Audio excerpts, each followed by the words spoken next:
ചേട്ടൻ കളിക്കാറുണ്ടോ? ഞാൻ ജംഗ്ലി റമ്മിൽ 4 കോടിക്ക് മേൽ പ്ലേയേഴ്സിനോടല്ലേ കളിച്ചുകൊണ്ടിരിക്കുന്നത്. എന്നാ ചേട്ടൻ ഇനി കളിക്കണ്ട. Indian government online gaming bill കൊണ്ടുവന്നിരിക്കുകയാണ്. ഇതെന്താ സംഭവം എന്ന് ഞാൻ പറഞ്ഞുതരാം. ഇന്ന് നമ്മുടെ ഇന്ത്യയിൽ കുറേ ആളുകളാണ് ഓൺലൈൻ ഗാംബ്ലിംഗ് ഗെയിംസ് കളിച്ച് പൈസ കളയുന്നത്. കർണാടകയിൽ ഇതുപോലെയുള്ള ഓൺലൈൻ ഗെയിംസ് കളിച്ച് 32 പേരാണ് ആത്മഹത്യ ചെയ്തത്. ഇതുകൊണ്ട് തന്നെ Indian government promotion and regulation of online gaming എന്ന ബില്ല് കൊണ്ടുവന്നിരിക്കുകയാണ്. ബില്ലിൽ പറയുന്നത് ഇനി മുതൽ റിയൽ മണി യൂസ് ചെയ്ത് വർക്ക് ചെയ്യുന്ന എല്ലാ ഗെയിമുകളും ബാൻ ചെയ്യും. ഡ്രീം 11, MPL, വിൻസോ ഇതുപോലുള്ള ഗെയിമുകളാണ് മെയിനായിട്ട് ബാൻ ചെയ്യുന്നത്. അപ്പോൾ ഒരു സംശയം നിങ്ങൾക്ക് എന്തായാലും ഉണ്ടാവും, ഈ BGMI പോലുള്ള ഗെയിമുകൾ ബാൻ ചെയ്യുമെന്ന്.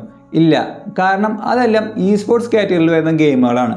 അതുകൊണ്ട് തന്നെ ഈ കാറ്റഗറിയിലുള്ള എല്ലാ ഗെയിമുകളും എക്സെപ്റ്റഡ് ആണ്. ഇന്ന് ഇന്ത്യയിൽ ഓരോ വർഷവും 20,000 കോടി രൂപയാണ് ഈ ഓൺലൈൻ ഗെയിംസ് കളിച്ച് ആളുകൾ പൈസ നഷ്ടപ്പെടുത്തുന്നത്. അപ്പോൾ ഇനി മുതൽ ആരാണ് ഈ ഓൺലൈൻ ഗെയിംസ് പ്രൊമോട്ട് ചെയ്യുന്നത് അവരെ ഒന്നും നോക്കണ്ട, റിപ്പോർട്ട് ചെയ്തോ. ഒപ്പം നിങ്ങളുടെ ഫ്രണ്ട്സിൽ ആരെങ്കിലും ഇതുപോലെയുള്ള ഓൺലൈൻ ഗെയിംസ് കളിക്കുന്നുണ്ടെങ്കിൽ അവർക്ക് ഈ വീഡിയോ ഷെയർ ചെയ്യൂ.